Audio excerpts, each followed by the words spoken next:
today's Daf Yomi, the Mishnah says that Nashim Avadim and Ketanim are pater from Tefillin, and Rashi comments that Ketanim are pater from Tefillin. It must be that we're talking about a Katan Sheigia L'chinuch, and Tosfos raises the question: what do you mean Katan Sheigia L'chinuch is pater from Tefillin? That's simply not true. The in Sukkah Daf Mem Beis, Katan Shayodei Lishmar Tefillah Aviv Chayiv Liknos Tefillin, something like that. That when a Katan knows how to be Shomer Tefillin, how to protect his tefillin, his father has to buy him tefillin. So you can't say that a katan Sheigia L'chinuch is pater from tefillin. So Tosfos says it must be talking about a katan shelo higia l'chinuch. But the question I thought when I came across that this morning, I was thinking maybe a good topic for 10 minute halacha. I often get the shayla. I just got it last week. Someone said our family minhag is that we put tefillin on 30 days before the bar mitzvah, but we're going to be in Eretz Yisrael 36 days before the bar mitzvah, and we'd like to put tefillin on at the kotel for the first time. Is that okay? Can we violate family minhag and do it 36 days before the bar mitzvah? Or you get different versions of that same question. So of course it's okay. But the question is, where are all these minhagim from? What are they based on? Some people do 3 months, some people do 30 days, some people do a year, some people do 6 months. Where do all these minhagim come from? So it's a very unique area of halacha because it's the only place that I can think of where you have a very clear Gemara that tells you what to do. Then you have a Ramah that paskins very much not like what the Gemara seems to very clearly tell you what to do. And then you have a minhag of almost everybody to do like neither what the Gemara says to do, nor like what the Ramah says to do. Meaning, what does the Gemara say? The Gemara says, Yodei Lishmar Tefillah. If he knows how to protect his tefillin, what does it mean to protect his tefillin? So it's a discussion in the Rishonim and Achronim. Rashi says it means he's not going to go into the bathroom with it, or he's not going to fall asleep with it. Perhaps some of the Rishonim suggest, but he knows how to treat tefillin. He knows how to treat them with respect. At what age can a child be trusted to treat tefillin with respect, especially nowadays that we wear tefillin for such a short period of time? We're not wearing them all day. I don't know, 9, 10, 11. It's not much later than that for most children, if it's just for a short period of time. And l'chora, midina de Gemara, that would be when you would have to teach him to wear tefillin. The Ramah, however, and the Mechaber quotes that.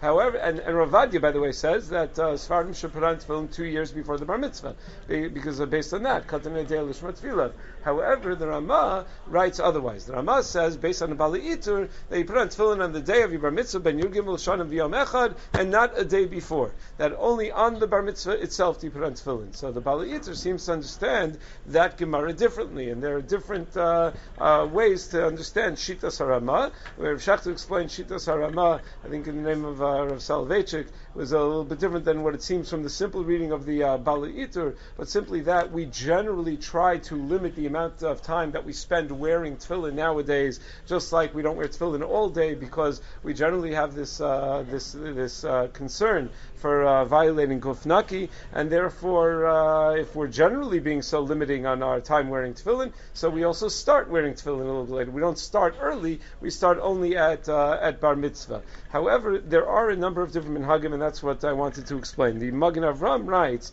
on that Halacha and Shulchan Aruch, I think Siman Beis, that the minhag now is Shnayim or Shlosha Chadashim Kodem bar mitzvah. So l'chora, that's against Yodei Lishmar, and it's also against the Ramah. So where does that come from? 2 or 3 months before the bar mitzvah.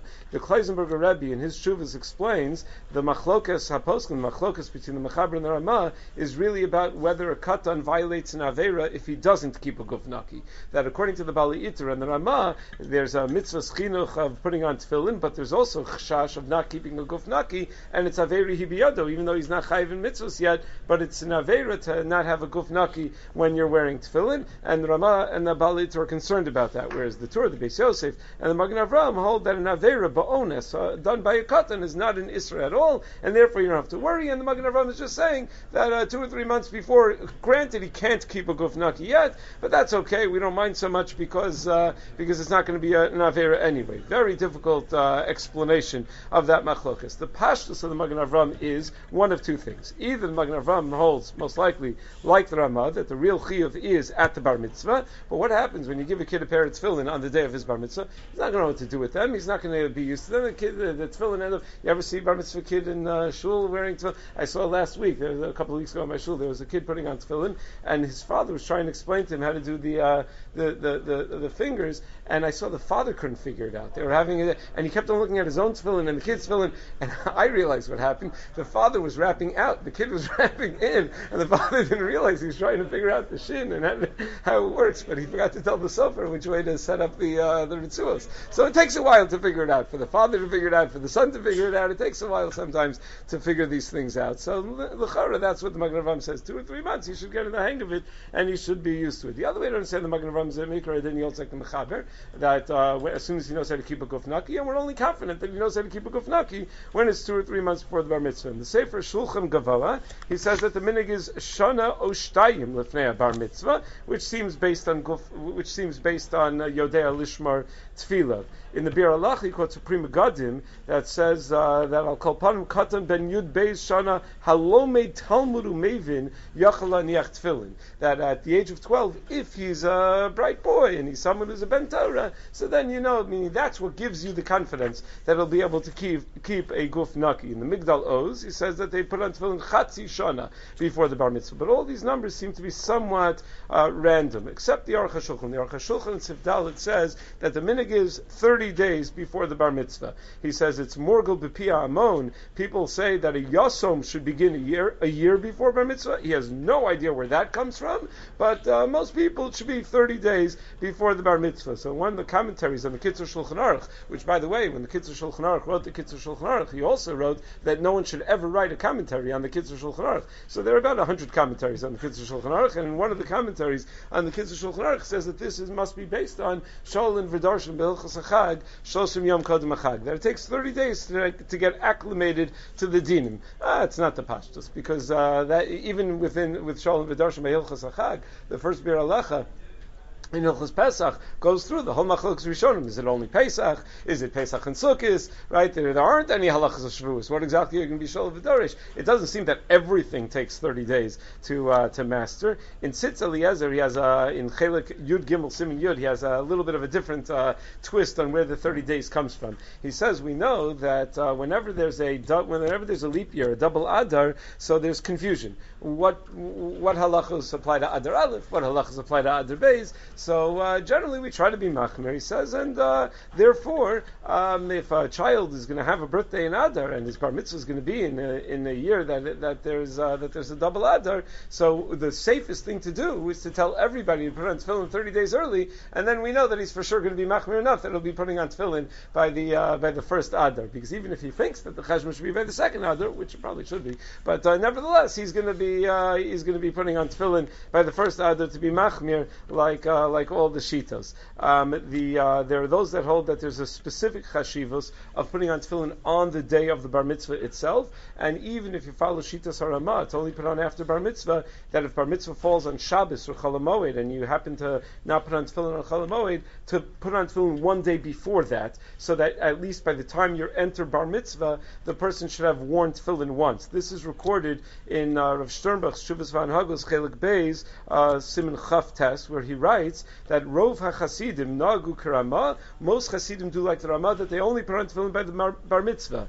Rak yesh medaktikin shemu bar mitzvah b'chol hamoed or b'Shabbos laniach yom kodem shebiyom shenichnas mitzvos kvari niach tefillin shemeir al achduso yisparach shemo, that you want that he has once put on tefillin v'kolecha noig v'zeh kfi min agrabosav. And then he says Ulfisha shamati maran hagriz zatzal hagonav bezdin de brisk nasa bar mitzvah b'yom Hoshana Rabbah. He says a brisker Rav became a bar mitzvah on Hoshana Rabbah. V'darish lochiach shein yisod laniach tefillin b'chol hamoed. And his bar mitzvah pshatel was about how you shouldn't put on tefillin on Chol HaMoed. Aval aviv hagrach zatzal tzivalo sheiniach pam biyom a bar mitzvah b'chol hamoed. That since it's your bar mitzvah, you should put on your tefillin on Chol HaMoed. Uldvar v'zeu pam yichidi sheiniach tefillin b'chol hamoed. And that was the one and only time in his life that he put on tefillin on Chol HaMoed. And apparently he was concerned about this issue, that on the day of the bar mitzvah, that a person should have to put on tefillin, and v'lo chash l'mnoam mishum Chol HaMoed ubepratil dvarav zekenu abeis halevi hiniach kam b'Chol HaMoed. Especially since his grandfather anyway put on Chol HaMoed, since Reb Chaim was knowing like the Gra. That's what he says. The other story within the family of the Soloveitchiks as far as tefillin on a bar mitzvah and Chol HaMoed is Rav Shachter quotes in Mipnei Arav that when Rav Aaron Soloveitchik became a bar mitzvah, Rav Moshe Soloveitchik was already in New York because he started saying shiurim here in yeshiva already, and his wife and his family were still in Europe. So one of her brothers, or her brothers-in-law, one of Rav Aaron Soloveitchik's uncles, taught him Hilchos Hanachas Tefillin. And then when the family came to America, Rav Moshe was shocked to hear that his brother-in-law had taught his son to put tefillin on Chol Hamoed without a bracha, but to put tefillin on Chol Hamoed. So, and he said no one did that in Volozhin, and therefore he told Rav Aaron to follow his minhag and the minhag of Volozhin, not to put on tefillin on Chol Hamoed, delo k'mo shelimdo dodo, not like his uncle had taught him. So that's a basic rundown of some of the minhagim before the bar mitzvah related to today's daf yomi. Have a wonderful Shabbos, everybody.